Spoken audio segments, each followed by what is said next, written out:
I left out a detail on the last one of this video. So like you'll see here that here's the decomp hole, the relief hole that actually lets the pressure out of the cylinder. Comes through to that hole there. So not only, as you can see, that's the bottom of the threads, which is not the bottom. And even if it was,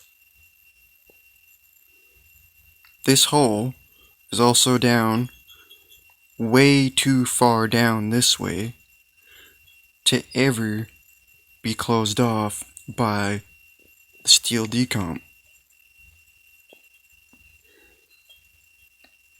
Like even if they did finish using the tap, and even if the hole that this threaded hole goes into was straight enough to line up,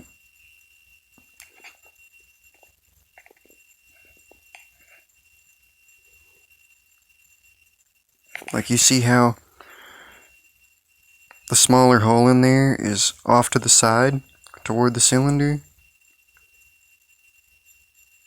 There's just nothing right about this decomp, how it was casted, how it was drilled. It's not tapped all the way. It's horrid. Please don't buy this stuff, guys. Learn from my mistake.